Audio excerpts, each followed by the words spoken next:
Good morning. Good morning, all of you. It's really a privilege and an honor to discuss such a interesting topic and a topic that has been, close to my heart for, if not years, several uh, years actually. Mm.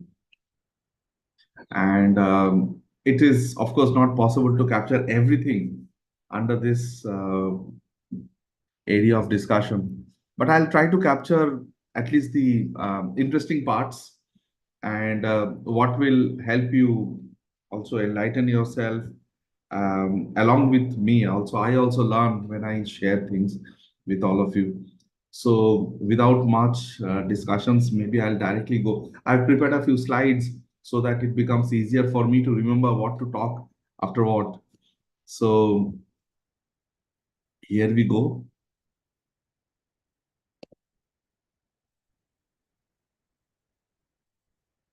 So, this is what starts when life stops. I was actually thinking what title should I give to the session, but then suddenly this idea came to my mind, and I immediately shared with Shabana ji that perhaps this can be the topic of discussion. Essentially, what I wanted to discuss is many of us have lot of inhibitions, lot of doubts about death, and many of us feel that there are many people who are less worried about what is going to happen in old age, but more worried about what will happen after death. And oh my God, what kind of punishments will I face? What kind of unknown situations will I face, and so on. So this session is supposed to handle some of these queries and also to help you understand how interesting it is. I'm sorry, it sounds very weird, but then, I can't stop sharing this because over the last 20 years or more, as I have done so many past life regressions with so many people, some of you are here in this session also today. I have learned a lot.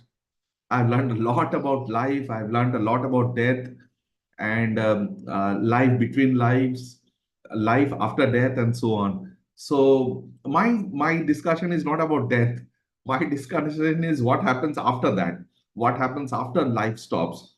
So the first thing that comes to my mind, there are a few things that I will be discussing. Just I prepared a snapshot. I will be discussing not in the same sequence, in different sequence. What happens? There's something called a tunnel. I'll discuss that.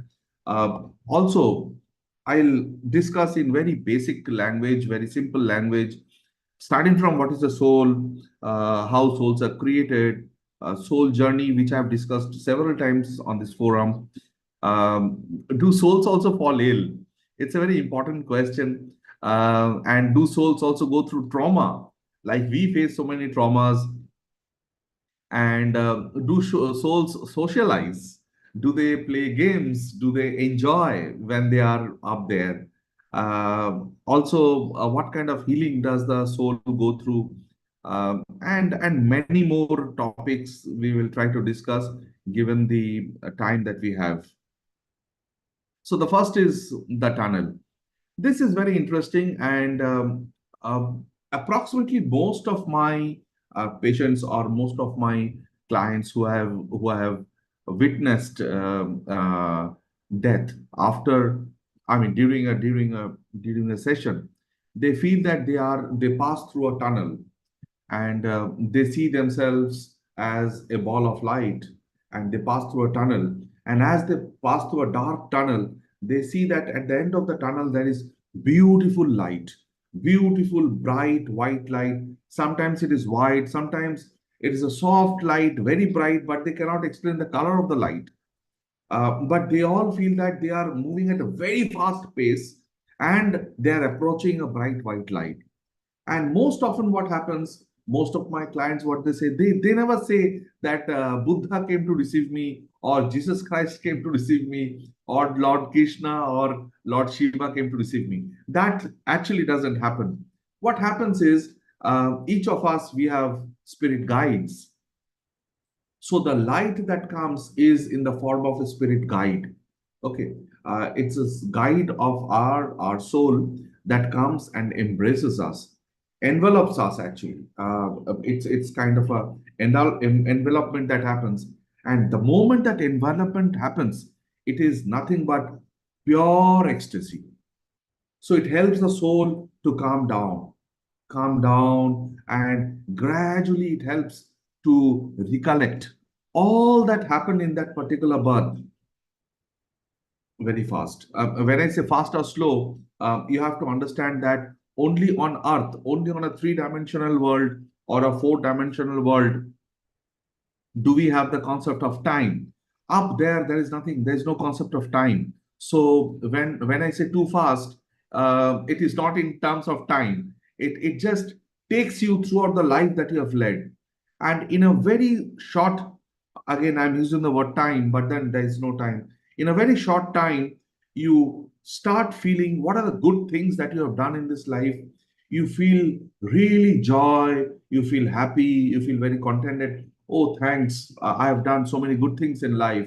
And it also helps you feel a bit bad, a bit miserable on what are the things you really have not been able to do. Wherever you have failed, you could have done better, but you have failed. Now, when I say failed, it is about you, about your soul, not about the surroundings. Also, it is not about the mental state. So you have to understand at the soul state, you are independent. You are independent in the sense that you are independent from the body. You are no more having the same body that you had. So obviously, you are not exposed to the same mental agonies, mental tensions, mental states, emotions once you pass away. All that is not there. So you are able to think, you are able to put in your thoughts independently of the body that you left. So this evaluation of the life that you led is very different than what you would do in a physical state. Okay, because in the physical state, I am biased. I am more in favor of what I am. So in the physical state, we often say, "Ah, I did it," but do you know what happened? So we try to justify. At the soul state, we don't need to justify. We just need to feel good about the good things we have done and feel a bit bad about the bad things that we have done. But nevertheless, it's a great meeting the guide, and just the feeling of ecstasy when you meet the guide. It envelops you with a bright light, warm light, and you feel the love of the light. You know, so, as I was telling you, this is also very important, the treatment. So, this we call at the end of the funnel, though there is a light, but there is a gateway. There is a gateway which is very interesting, and most of my clients and patients have also spoken about a gateway. So, when they reach a gateway, it is the envelopment that happens is actually in the form of a bubble. Okay. And that is where what happens is a lot of healing and all that takes place, because at the physical state, we have gone through a lot of emotional trauma, lot of physical trauma, which actually distorts the original shape and energy of the soul. I'll tell you what is the soul. So it distorts a lot. So the first thing that happens is energy permeation. Okay, the moment you enter this bubble, the first job of your guide is to restore the lost energy, the lost, fragmented parts of the soul back to your soul. Okay, that's the first thing that your guide will do. In fact, many a times it is not one guide; it could be several guides who come and try to help your soul restore the previous form before you took birth. Okay. And here, this is a very long story. It can take more than a session to discuss how this happens and all that. But just a glimpse of it. Sometimes there are a lot of deaths which happens suddenly, maybe from an accident or some form of a very prolonged illness and so on. In these cases, the soul gets affected much more than it should have been. So in these cases, there are some divine hospitals. Okay. So when the guide feels that it is not its domain to heal, or it is not capable of healing such a major a distortion of the soul, then it takes the soul in the form of a bubble, just like an ambulance. You have seen ambulance on wheels. It takes you to the hospital, to the exact department where the healing has to take place, where the surgery has to take place. So that is also there. So sometimes, and there are people who commit suicide, which is actually not very good thing to do. So in these kind of cases, the soul is really fragmented and distorted. So they require a longish period in the hospital. They need to stay there in the hospital for a very long time to restore its original shape. And only after the healing process is complete and the soul is back to its original level when it came to before it came to earth, then it is exposed to the spirit world. Without the healing process being done, it is not exposed to the spirit world. It is just like when you come home, when you return home from outside, you many a times, if you are like dirty, or maybe you have been drenched in the rain, or you are feeling clumsy, you directly go to the washroom, you take a shower, and then you come out. So it is like that. It is just like taking a very deep shower and cleaning yourself, cleaning your body, cleaning your mind, cleaning your soul, your spirit, and then you get exposed to your home, because you don't want your members of your house to get infected by the germs that you're carrying from outside. So this is kind of a cleansing process that happens. What is a soul? I don't need to tell you what is a soul. Most of you are aware. Everything in that in the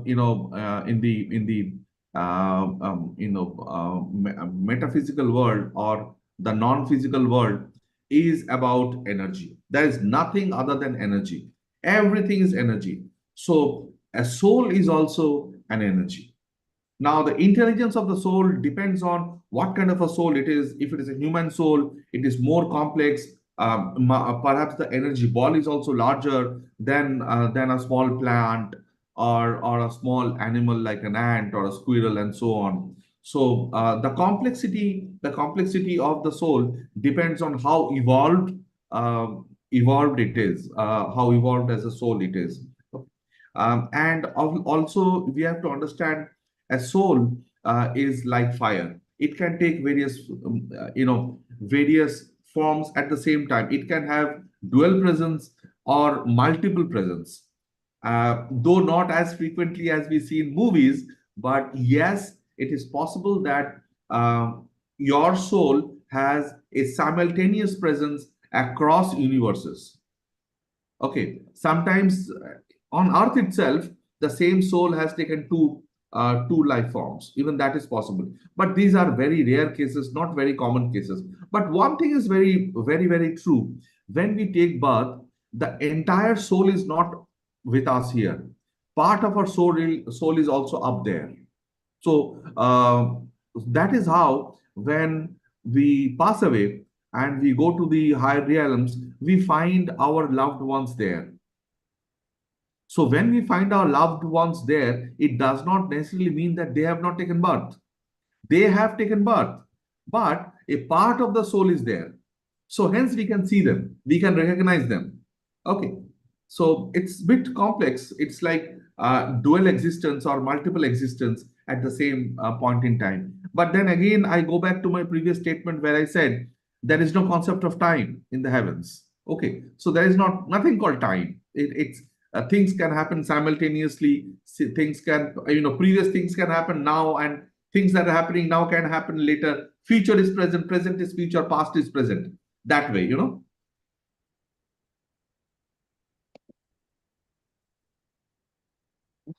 So, do souls fall ill? Yes, I have already shared with you. And souls do fall ill. Even at the soul state, souls can fall ill. But this is a very interesting topic also. So I have been able to take past life regression on few people where they said that, I mean, one case I distinctly remember, of a lady who was a pranic healer in Bombay. Okay. And she insisted me several times that I want to experience past life. So I said that, you need to have a proper agenda. Why you want to go for past life? So she said that it is very simple. I want to know who I was across lifetimes. That's all, nothing else. So that is when I first understood that there is something called the transformers on Earth. So many of these people, of course, let me tell you that this lady whom I'm talking about uh, used to be a Kali Bhakt, and though she was a pranic healer, but she never used the traditional pranic healing concepts that we practice. So generally, when she used to heal others, she used to go to a kind of a trance state and then start healing the person, which is not generally the practice in pranic healing. So when I took her to past life, she spoke about that she has been a transformer on Earth. Okay, so what is transformer? Transformer is nothing very great, but still it is very interesting to understand that. So transformers are those souls who are present in the physical form on Earth, but they have this, guidance from the heavens to transform certain souls which are distorted at the physical form. So, for example, I'll give you a very, very simple example. You will be able to understand it immediately. Suppose you are preparing pizza or a chapati at home, and it's a very thin crust. Okay. Now, suppose you take it and you put it on the tawa on the non-stick, and when you put it on the non-stick, sometimes it is not spanned over the non-stick equally. Sometimes it may get folded. Does it happen to you? I'm sure it happens. Sometimes it gets folded. And then you get very irritated. Oh my God, I didn't want it this way. I wanted it to be equally distributed on the plate. This is distortion. Similarly, when a soul comes on earth, it is supposed to take a particular shape, form, but it can manifest in a distorted pattern because of several reasons. Maybe the womb it had selected was not the right place. Maybe the environment was not right. Maybe some problem happened, because of which the soul is going through some problems. The soul can go through some inexplicable mental distortion, or it could be especially illness which nobody is able to cure, or nobody is able to even apprehend what is going on, and so on. These kind of things can happen. So the transformers on earth, actually they work the way it is healing happens in the heavens. So what they do is they go to trance state, and in their trance state they create energy balls. And energy balls are nothing but geometric structures, the one you see there. They are geometric structures, and they identify the part of the soul that requires healing. And they know exactly which energy structure should be formed, which should be created to pass on to that part of the soul to heal it, so that it manifests itself in the physical form. And then the person gets healed. Okay, and this is something that we have seen since time immemorial. We have heard of Lord Jesus Christ, we have heard of Buddha, we have heard of Krishna, we have heard of Prophet Muhammad. I mean, so many of them were great healers. Of course, it is also true that many of these transformers used to take birth earlier, and now they don't take birth anymore. Okay, because they prefer to heal from heaven more and not on earth. So nowadays they don't take too much of human form. But yes, still there are many on earth. Even today, there are a lot of them on earth. So these are essentially, so that is one part of the healing part of souls. Other things is repeated patterns. Repeated patterns. What are repeated patterns? Now, suppose every time a soul is taking birth, its resolution is to be honest. Very simple, very simple. Be honest and trustworthy. Okay. And every time it is taking birth, it is going through some problems because of which it is lacking trust and also not being able to be trustworthy to others. Okay. So if the soul has taken, say, several births and still not learning how to learn how to be trustworthy or how to be honest, okay, sometimes these transformers try to pass on this particular energy structures which can heal that part of the soul, which can rectify those patterns. Okay. Or there could be some soul blockages also which needs healing, and that can be healed. Human souls, of course, there are human souls can be of different shapes, different sizes. The color is, of course, not blue. Don't get influenced by this. There can be various colors, which I'll come in the next slide, I think. And human souls can be of multiple layers also. You must have seen those special parathas which has fluffy parathas which have multiple layers. Souls also can have multiple layers. And the fundamental difference between an animal soul, which I'll discuss later, animal soul and human soul, is human soul is ego driven. Human soul is emotion driven, and it can have various colors and various grades, which many times animal souls or plant souls may not have. Okay.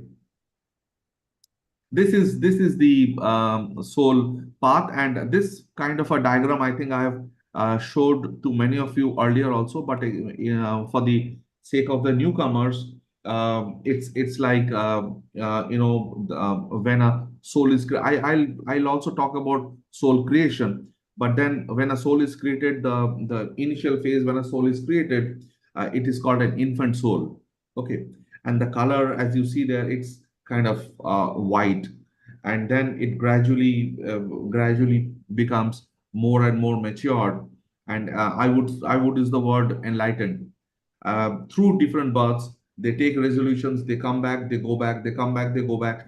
It keeps on happening, and gradually they become matured, and gradually they learn how to overcome ego and emotions.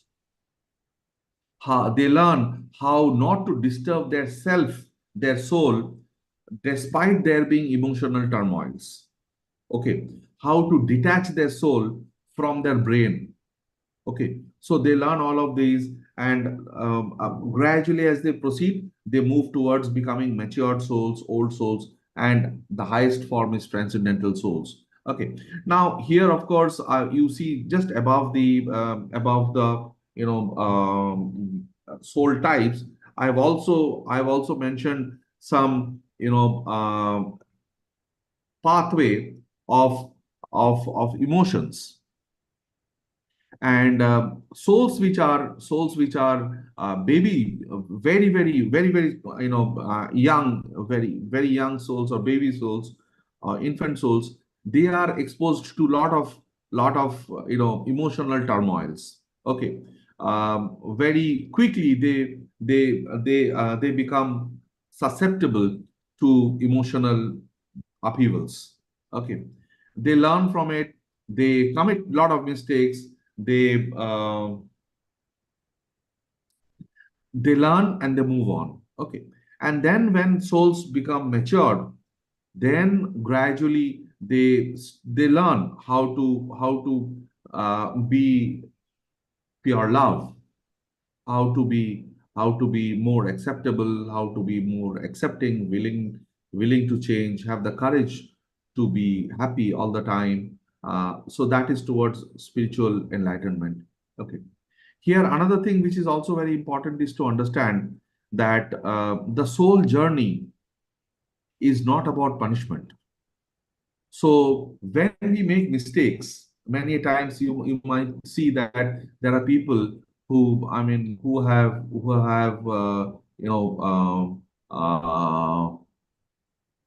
committed major crimes. Okay, so for example, let us talk about a rapist. Okay, or a person who kills an innocent person.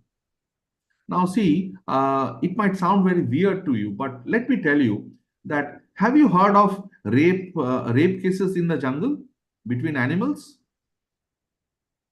Has anybody spoken about it ever? No. Has anybody ever, discussed about a lion taking permission from the lioness before having, sex? No. So if it is without permission, then it is tantamount to rape. But we don't talk about it. Neither does the animal kingdom talk about it. But yes, that is also not right. That is also wrong. So rape is a wrong act. But the point is, we as humans are too much into judgment all the time. So when a cheetah hunts a deer, the pain of the deer is 1,000 times more than a person killing a deer by a bullet. But the punishment of the human being killing a deer is much more than a cheetah killing a deer. We say it is ecosystem. Well, I'm not here. Please don't enter into that judgmental mode. I'm just talking about situations. Okay. And by situations, what I mean is souls which are not matured, they commit lot of mistakes. Lot of mistakes. They might have an animal instinct because they behave like what animals behave in the jungle. But that doesn't mean that they go through punishment. What they go through is enlightenment. They learn from their mistakes, and in the next birth, they try to rectify. They learn again from mistakes, again rectification. So this, whole act of learning from mistakes, rectification, next birth, this process goes on and on and on for thousands and thousands of years until you move ahead and become an enhanced soul, matured soul. You come to level 2, level 3, level 4, and so on. So this is how it happens. And once you are beyond the young soul level and you become matured souls, then you can actually also start becoming teachers in the soul world, in the spirit world. Okay, so you start with junior guides. So then you can become a guide to somebody else. Or later on, when you become even more advanced, you can become senior guides, senior, and then eventually you can become masters. Okay, so I just thought I'll tell you that this whole concept of punishment is actually non-existent everywhere in the spirit world. There's nothing called punishment. It is our religions that have created this whole concept of punishment. Okay, this is very interesting. Few of my clients have discussed that at some point in time in the soul world, they have been incubator mothers or even nursery mothers. And it's so interesting to hear those stories.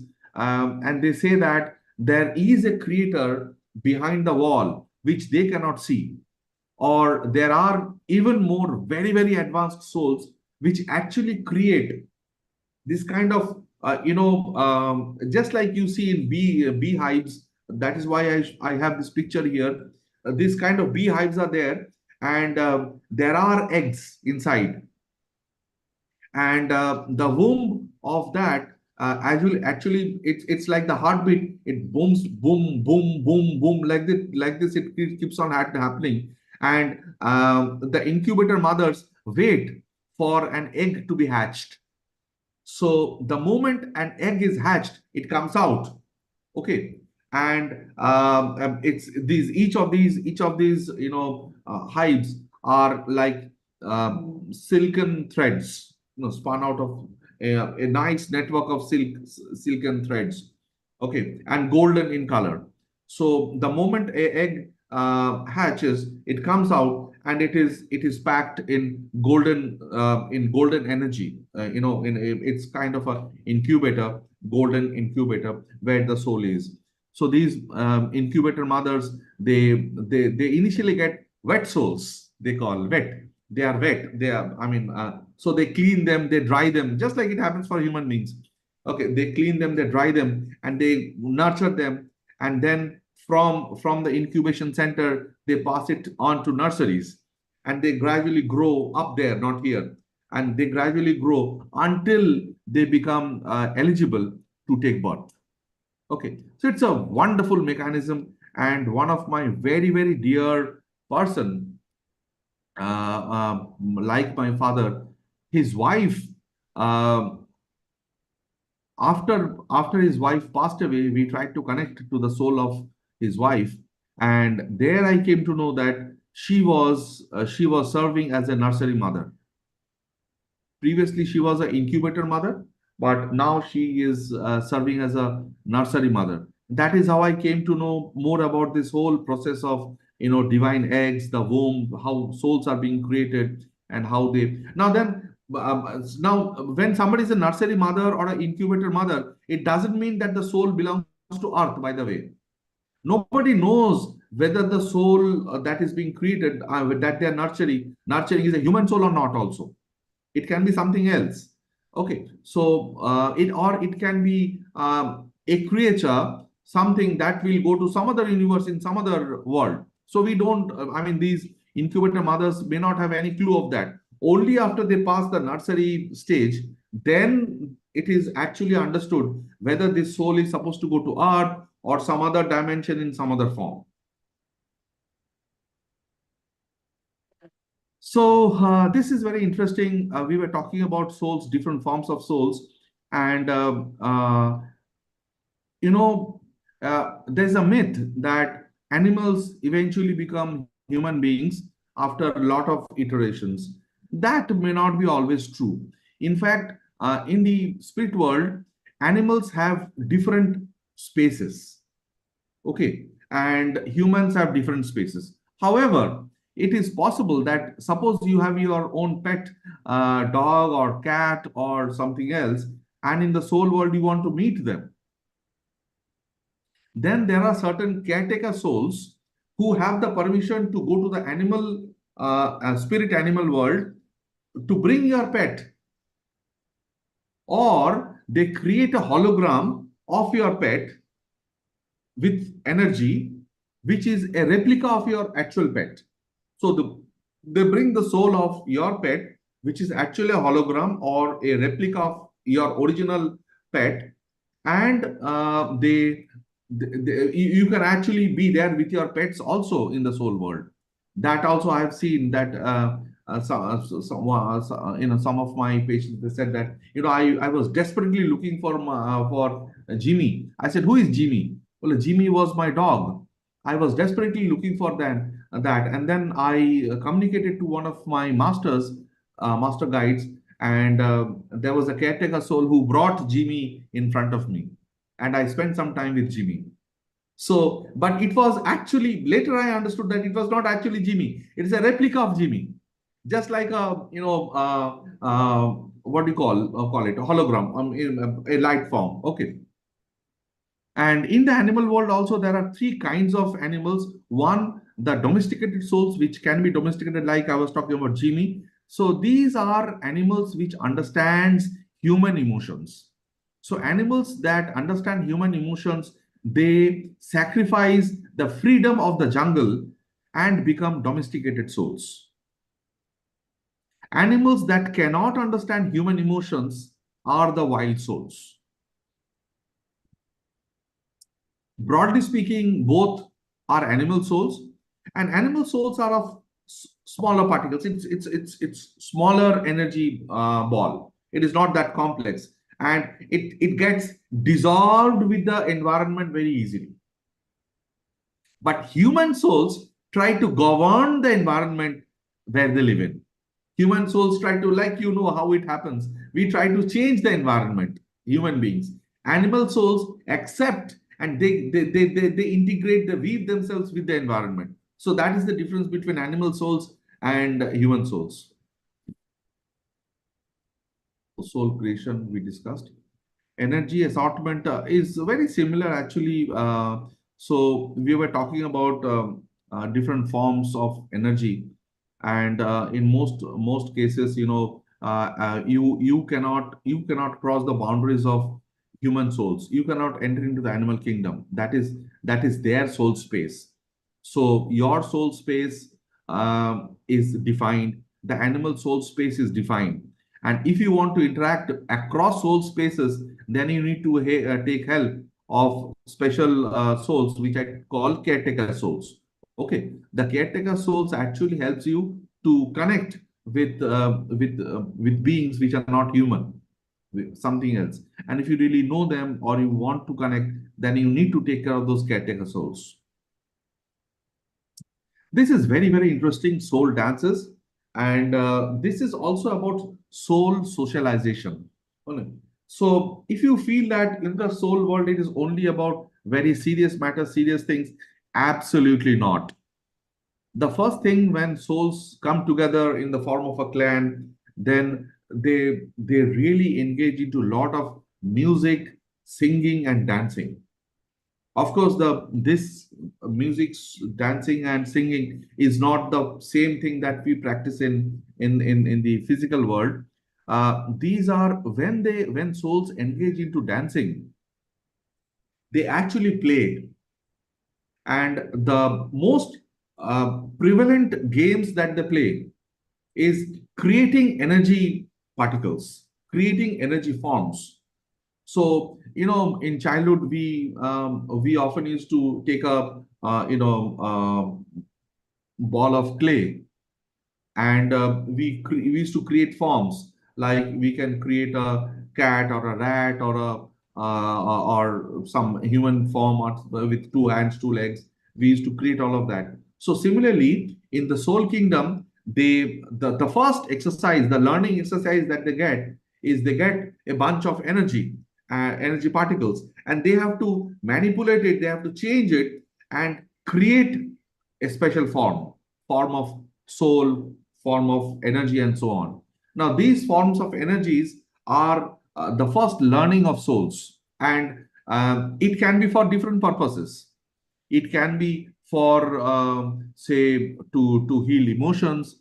So, just like entrepreneurs, the way entrepreneurs behave. Entrepreneurs think that, oh my God, there is this opportunity and I need to crack this opportunity.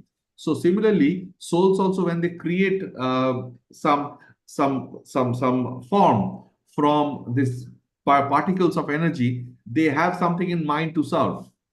Okay, and then they start forming this, these energy balls. And as they create these energy balls, they pass it on to others in this ring when they play, and they come closer and closer. And this is the way, through this dance, this round and round circular dance that souls play, through which they actually enrich the bonding with their own soul clan, with their own soulmates, soul partners, and so on. Okay. And it's a very, very soothing exercise where one soul heals the other. They try to understand what others are going through. So it is lot of sharing, lot of caring, lot of learning, lot of games, lot of fun that happens in the soul world.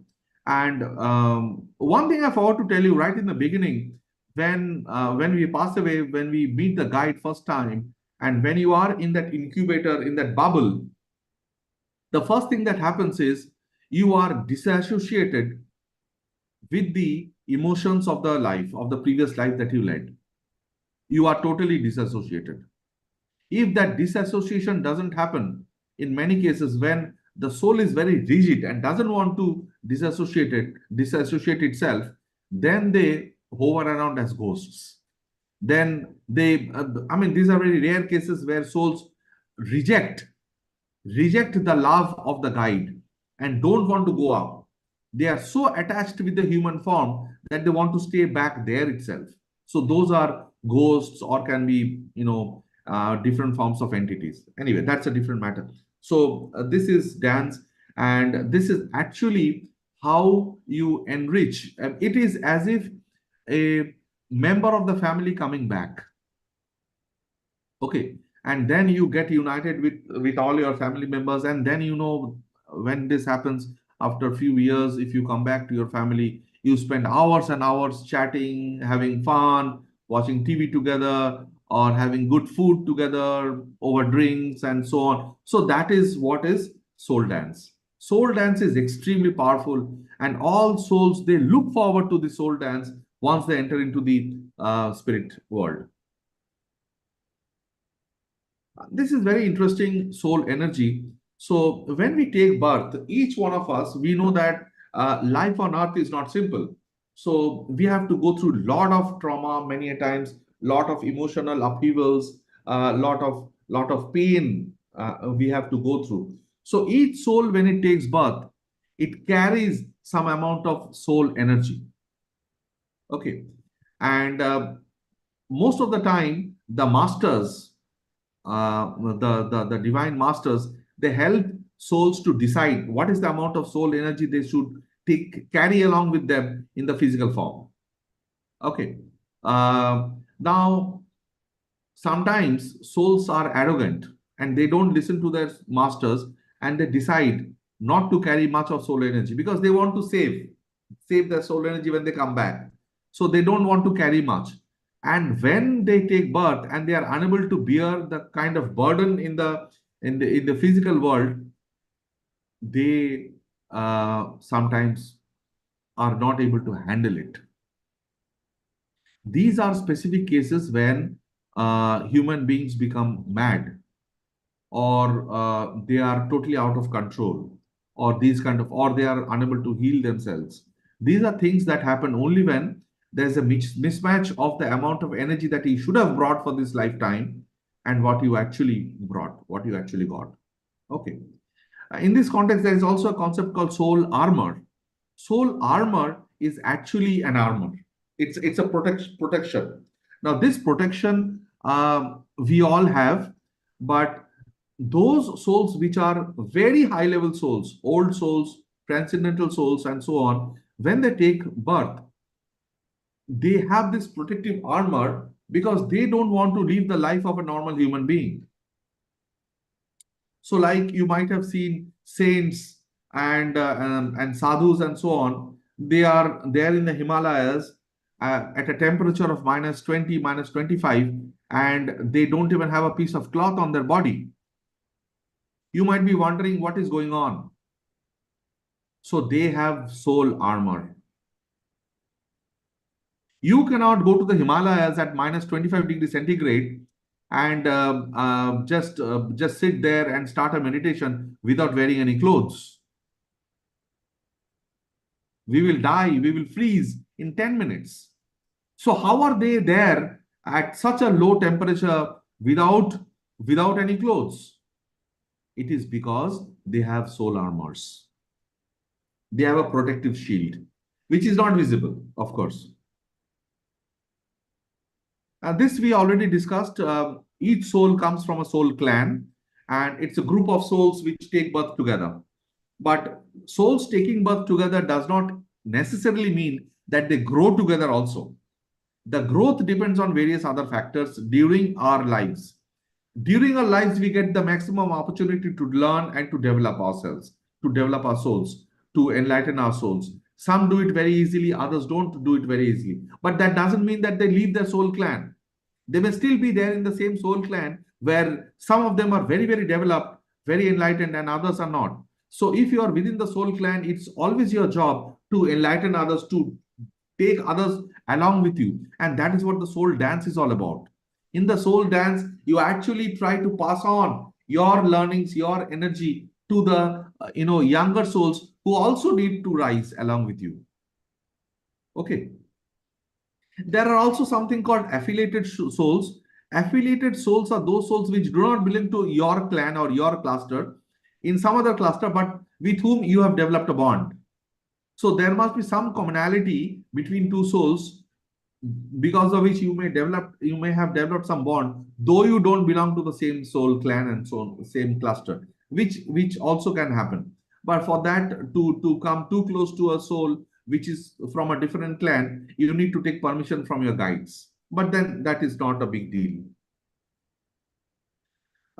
We are coming to the end of the session. This is something which is very, very interesting. The master souls.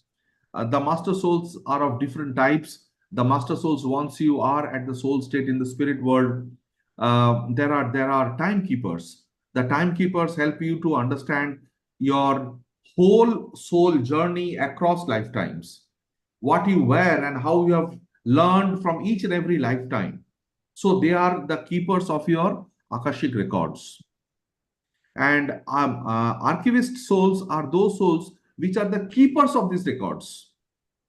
Timekeepers and archivist souls, they work hand in hand very together, and they are actually in charge of your entire, it's the library actually. The archivist souls are the librarians, and the timekeepers, they actually keep the record of, they keep on adding information and inputs to the library. Okay. Projectionist is a very interesting thing. So what happens before we plan to take birth? We have certain resolutions. Okay, that in this coming lifetime, in this upcoming lifetime, I want to learn XYZ. For example, I want to learn how to be punctual. I want to learn how to be loving and caring. I want to learn how to be trustworthy. Okay. So the projectionist, what it does is, with the help of the planners and the ring masters, they create some virtual reality in a projection room, and they actually gives you options, 4 or 5 options, that look, you can take, if you want to take birth, you can take plan A, plan B, plan C, plan D, plan E, and they show you glimpses of that birth before you take birth. This is your womb, this is your mother, this is the environment that you have. The major milestones are, this is when you might face an accident and it will be a great learning for you. This is when you get married, and this is the person from whom you might be learning a lot. Okay.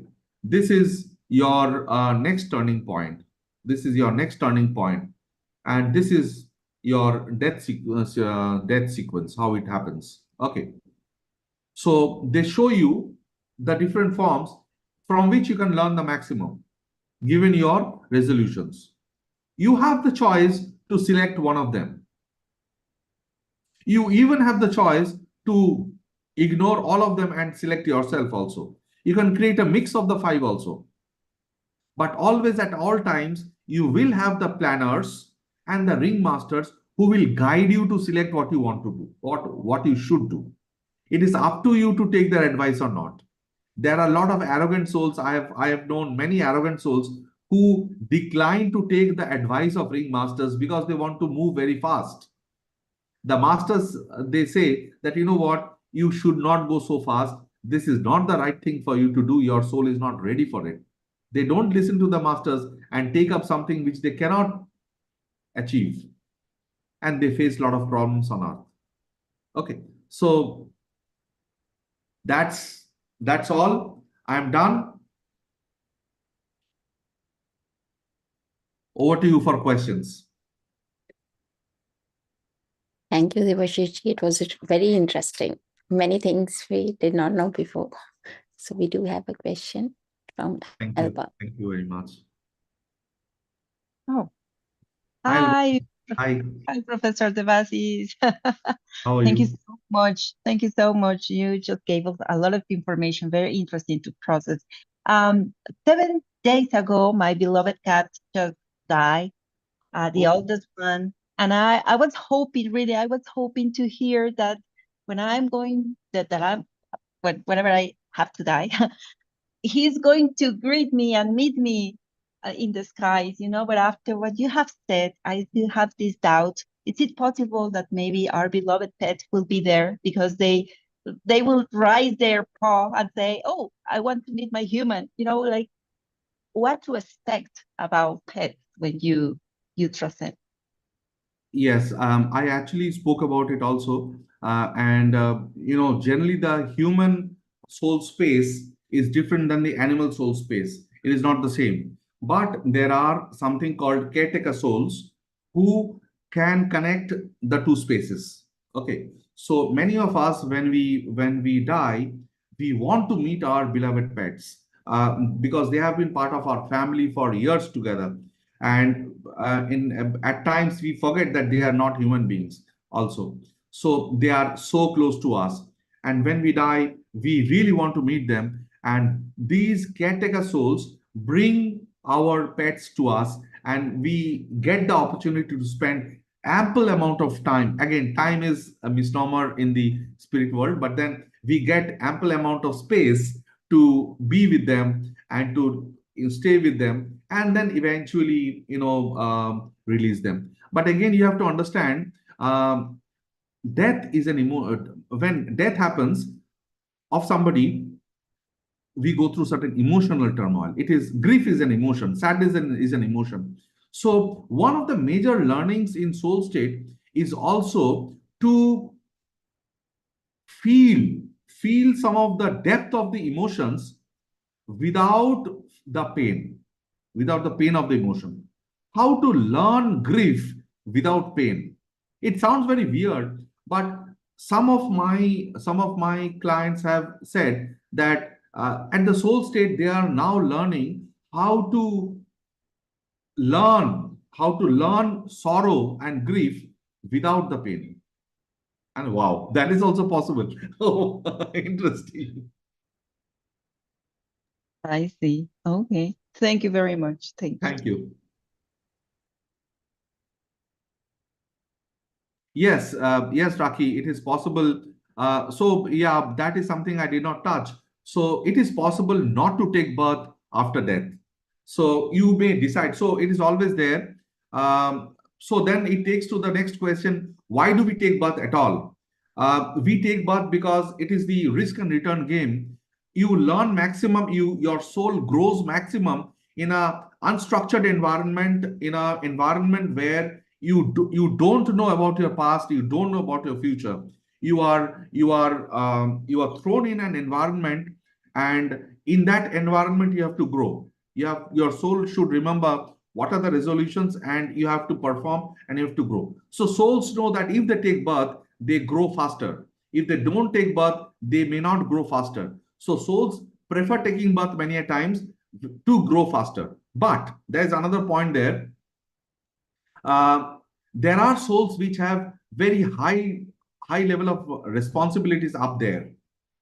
So when the responsibilities are higher and it is allocated by the masters, then they have to perform their duties over there.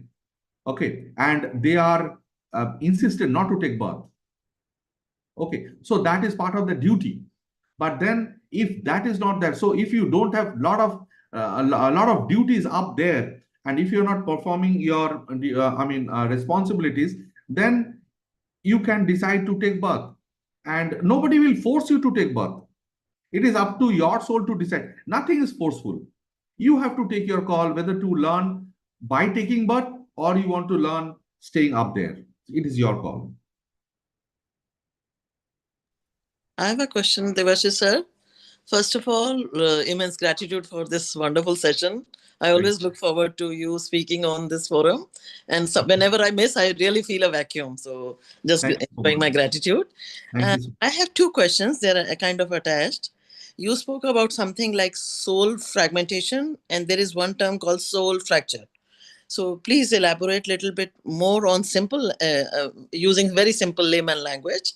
And second part B of this question is, you said human souls remain human and I might forget. Let me answer your first question, then I'll go to the second question. Okay. So it is like accident in the physical form. So sometimes, suppose if somebody faces an accident and there's a fracture in the arm. Okay. So that is just a crack. Sometimes it can be hairline crack or a fracture. Okay. And if the accident is very, very severe, the doctor decides to ampute the particular part of the body. So when you talk about fractures are not so intensive, but amputation is like fragmentation. So when the harm that is caused to the soul is really very, very deep, the parts of the soul gets fragmented and they are lost also. In fact, I did conduct a couple of sessions on meditation, which actually takes your subconscious mind very deep and tries to connect the fragmented parts of the soul. Many of you are there in this session also. You might be remembering that I did those sessions where I called the heart of Elijah, if you remember. So that is a process by which we rejoin the fragmented parts of the soul, the lost parts of the soul into the soul to help it revive its original shape with which it can perform to the maximum possible extent. So, for example, part of the leg is not there, and we get an artificial leg which will perform 99% like a normal leg.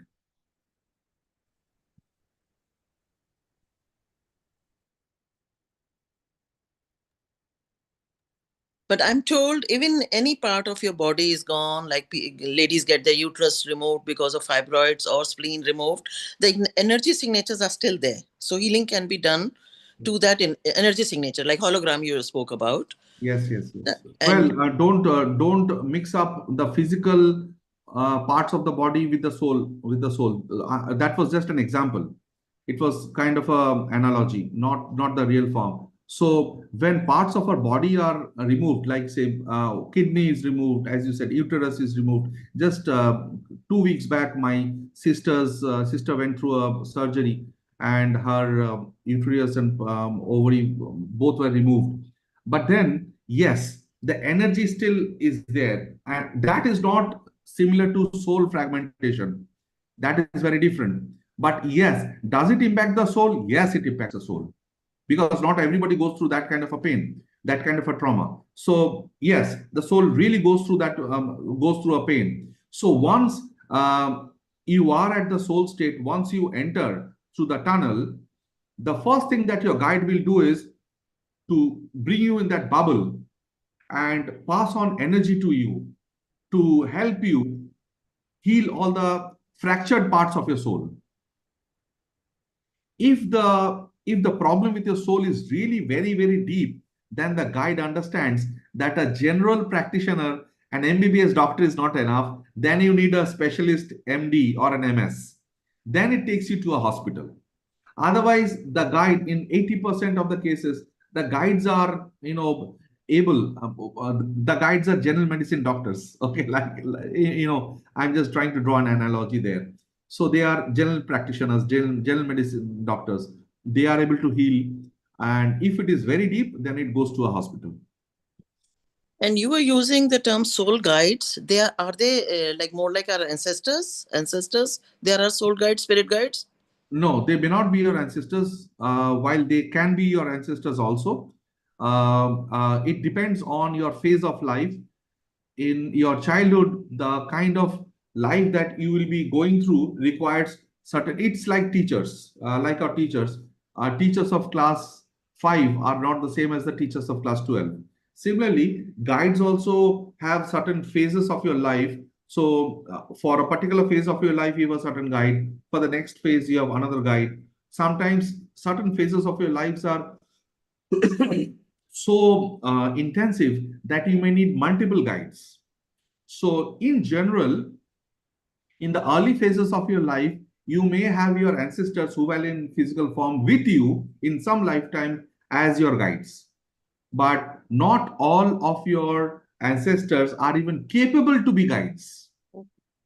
That is also there. Because as I told you, when you die, after we die, we do not become guides and masters. We may not have a job in the spirit world all the time, because your soul also needs to be advanced enough to become a guide.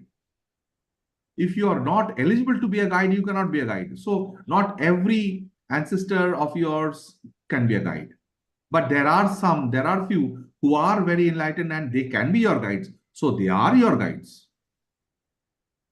Okay. And our ancestors wants to come back as grandchildren, great grandchildren in our family, or not necessarily? That can happen. That can happen. Not necessarily. It So may happen. not necessary, but it does happen. It can happen. Okay, my part B of the question was like we see so much of population, human population now in the world, including India. The population has increased. So what is happening? Like you are saying, animal kingdom soul does not come in human form majority of time. But then how one soul is being divided into many human forms, or what is happening? Like population has increased ever since we know, like whatever we hear through census. So what could be the reason? More human are coming here, and like either advanced souls are coming, or they were just soul energy bubbles were there, and they decided to come because the population has increased so much, so much. What could be Yes. the reason, possible reason? Yes. So I don't know what is the divine plan, but then there can be both things. One, as I told right in the beginning, souls are like fire. From one soul, you can create multiple souls. And also, new souls can be created, just like fire. New fire can happen somewhere, and one fire can create multiple fires also. Similarly, one soul can create multiple souls. Multiple presence of souls can be there, and new souls also are created. So, in fact, this is something very interesting. I have been able to go to past life regressions with patients where the highest level was incubator mother. The incubator mother can feel the presence of the creator creating the bubbles of souls, but what is happening at the behind the scenes, she was not able to see. So she says that there must be a creator who is creating these bubbles, these beehives from which the souls are coming. So yes, new souls are being created everywhere. Okay, but when I asked, I had a similar question like yours. So this lady told me that these are divine plans, and I really don't know what is the divine plan. Why population explosion is happening, and whether suddenly there will be total standstill situation. What is going to happen? I don't have any clue. What is the plan of the divine? We are aligned at the most to our guides, to spirits, to saints, to masters. But there are a few things that we can ask and we cannot ask. This is something it is not in our domain to ask. I cannot ask what is the plan of God.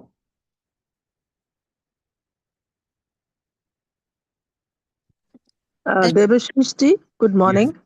Good morning. Yeah, I wanted to know if somebody who is very sick and dies in the hospital, not even regaining consciousness, what happens to them? They must have been in it must be a great tormented soul, because that soul has been made to part with the loved ones and now has to face an unknown world, and the fear must have been there in the heart. No, no, no, no, no, no. So there are two kinds of death. One is sudden death, and the other is gradual death. Okay, in the physical form. Okay, when it is gradual death, there will be reasons of dying, of death. Okay, and it is very natural. Even Buddha, from that age itself, has been trying to research on pain during death. So some amount of a pain during death is inevitable. Okay. But there are some lucky ones who suddenly have a heart attack and within seconds they pass away. That's a different matter. But when it is a gradual death, like for example, somebody being in the ventilation for a few days and then old age, everybody knows that it is time is close, and then they suffer. I'm using the word very carefully. They suffer for a few months or even years and then they pass away. In these kind of cases, it is very, very planned. I remember my Mosi was Very, planned, very planned, planned. Planned. Is it that the soul decides to leave? Oh, it is mutual. It is mutual. Yes. The answer is yes. The soul cannot leave unless it wants to leave.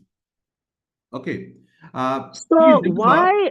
why would a soul decide to leave when he's in the physical world where it has tremendous Very, attachments. very interesting question. No, it's done with its attachments. Okay. And the soul now, so why does a soul take birth? That is the first question before you want to know why do a soul want to live. The reason why a soul takes birth and wants to live is only and only learning. So when the soul feels that I don't have anything else to learn, it decides to leave. Okay. So The my soul is attachment, fed up.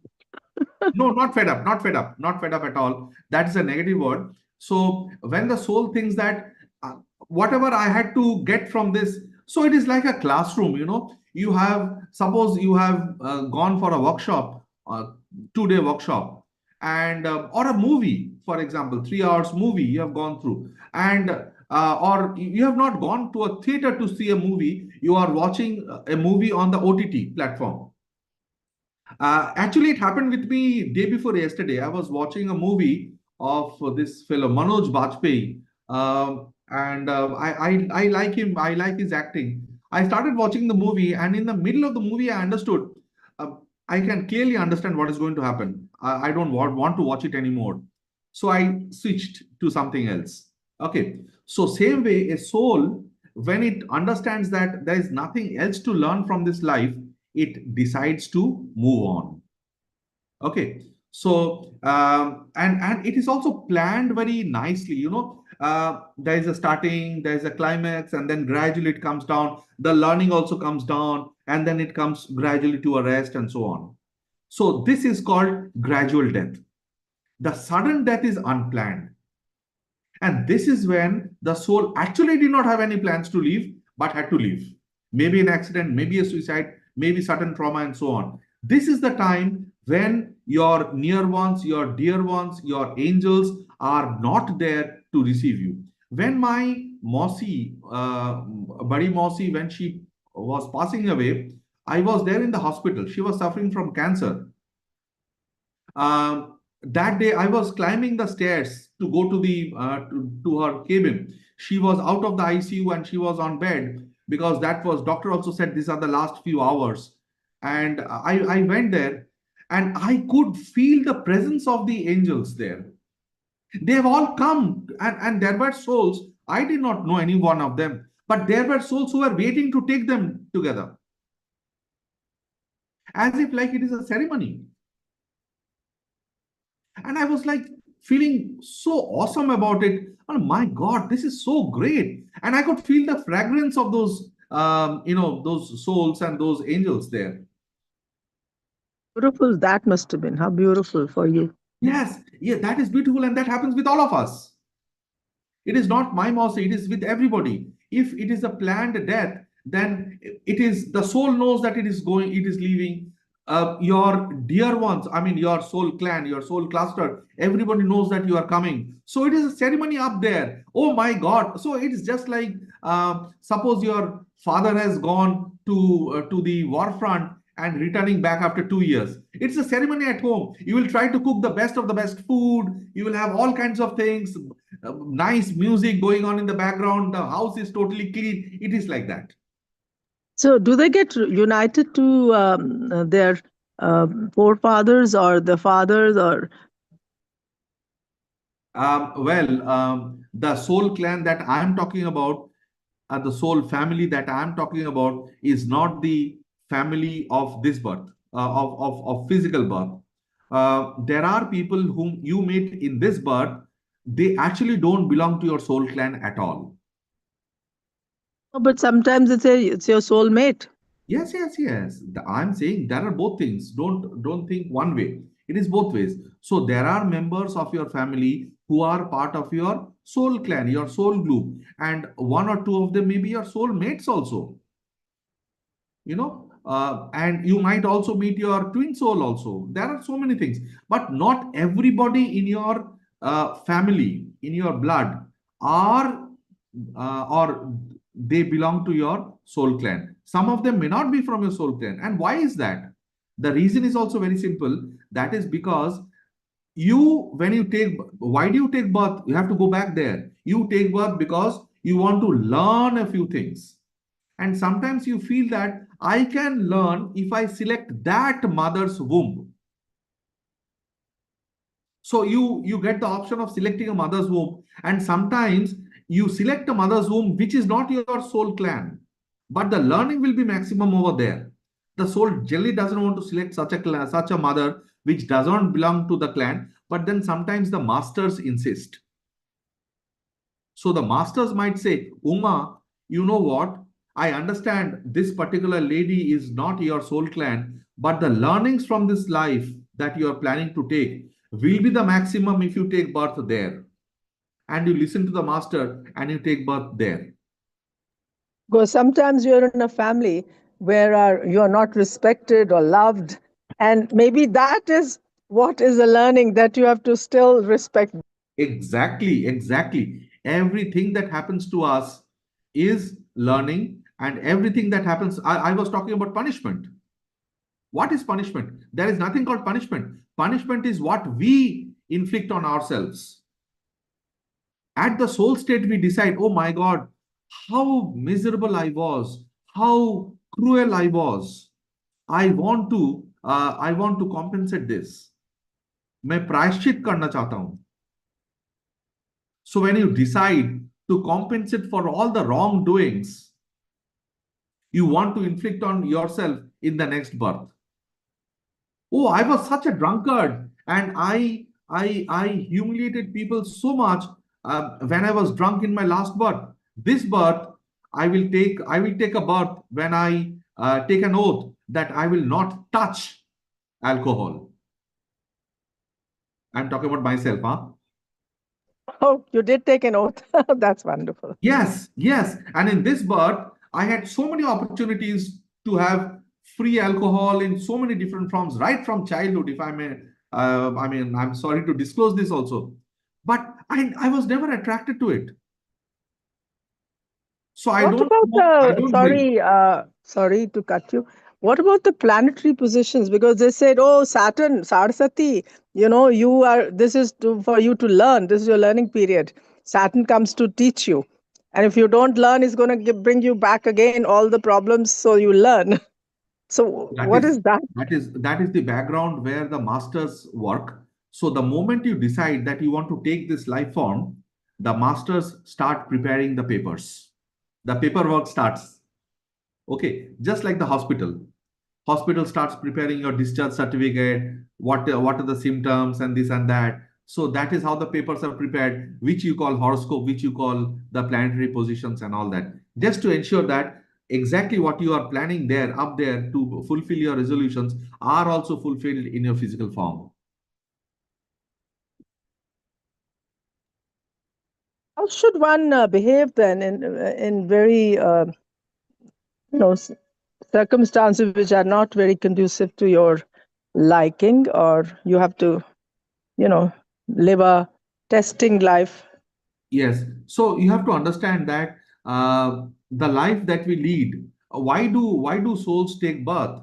The souls take birth because when they take birth up to the age of 3, they remember everything that happened in the previous births. The moment they start talking, they forget everything.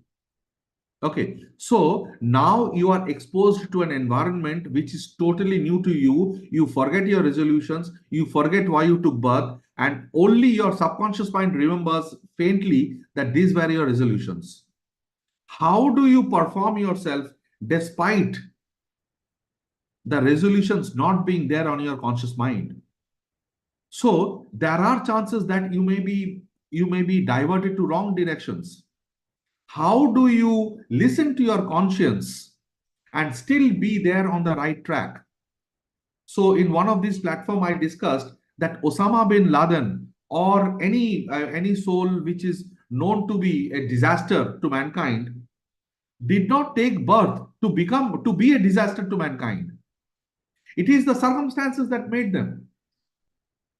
So they moved far beyond what they were expected to do. And then they will be spending the next hundreds of births to compensate that. So that is why the risk in physical form is very high. The pains that you go through may not be all planned. Only some points of your life are planned, not everything. So there are chances that you can change. You can change for the good, you can change for the bad. When you are taking birth, I mean, how many hours you will meditate and how many hours you will be praying to the divine was not fixed. Many things are not fixed. In fact, it can be so that some of the things which were fixed can also fall apart if your soul is not cooperating with your subconscious mind.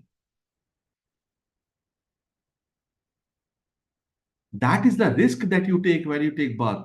And that is why, because you take the risk of taking birth, the chances of moving towards enlightenment is higher when you are in a birth form.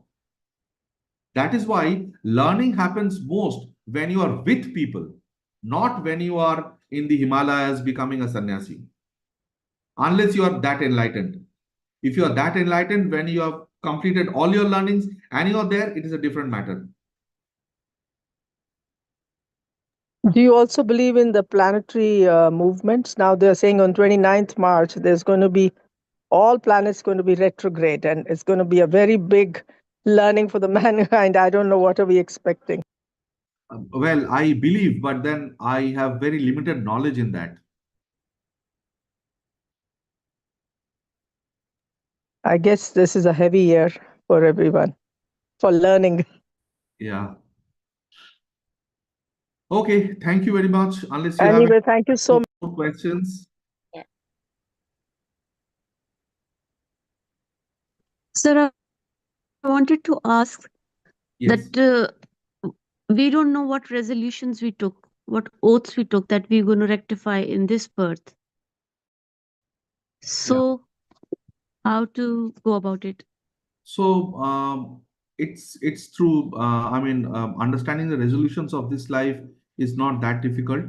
Either you can do it through past life regression, or what you can do very simple is just enter into meditation very deep and try to call. It is not one day job, by the way.